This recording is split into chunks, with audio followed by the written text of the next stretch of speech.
கிறிஸ்துவுக்குள் பிரியமானவர்களே, இந்த மனமகிழ்ச்சியான காலை வேளையிலே உங்களை சந்திப்பதில் மிகவும் மகிழ்ச்சி அடைகிறேன். மத்தேயு எழுதின சுவிசேஷம் 25ஆம் அதிகாரம் 40ஆம் வசனம்.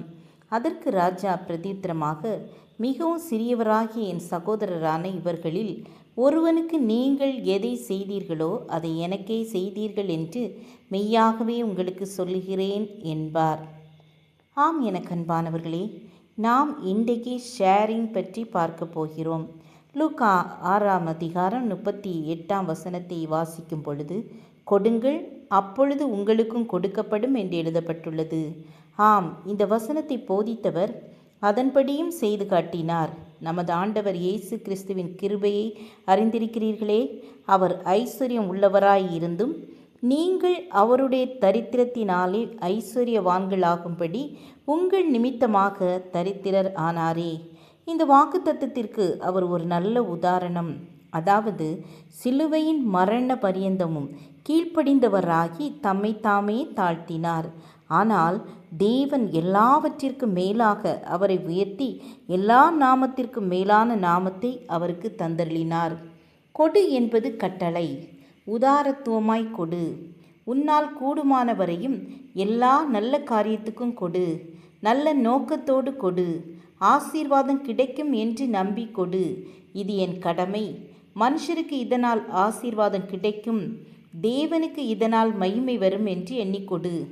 கொடுக்கப்படும் என்பது வாக்குத்தத்தம். இப்படி சொன்னது யார்? சொன்னதை நிறைவேற்றக்கூடியவர்.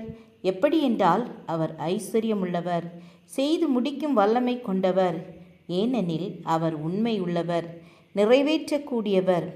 உதாரத்துவமாய் கொடுக்கும் எவருக்கும் இப்படி வாக்கு கொடுக்கப்படுகிறது. இது ஆத்துமாவுக்கும் சரீரத்துக்கும் இம்மைக்கும் மறுமைக்கும் ஏற்றது. கொடுங்கள், அப்போது அமுக்கி குலுக்கி சரிந்து விழும்படி நன்றாய் அளந்து உங்கள் மடியில் போடுவார்கள். சில விதைகளை விதைக்கிறோம், ஆனால் எவ்வளவோ தானியங்களை அறுவடை செய்கிறோம். உங்களுடைய உதார குணம் இயேசுவில் விசுவாசம் வைத்து அவருடைய நாமத்தை நேசிக்கிறதிலிருந்து பிறக்கிறது. நீங்கள் வாழ வேண்டுமானால் உதாரத்துவமாய் கொடுங்கள். உலகத்தில் உள்ளவர்கள் தனக்கென்று சேர்த்து வைப்பார்கள்.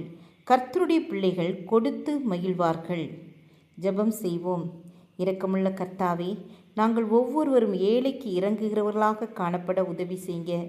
ஏனென்றால் ஏழைக்கு இறங்குகிறவன் கர்த்தருக்கு கடன் கொடுக்கிறான் என்று வேதம் சொல்கிறது. ஆகவே நாங்களும் கொடுக்கிறவர்களாக காணப்பட உதவி செய்யுங்க. இயேசுவின் நாமத்தில் பிதாவே, ஆமேன், ஆமேன். God bless you.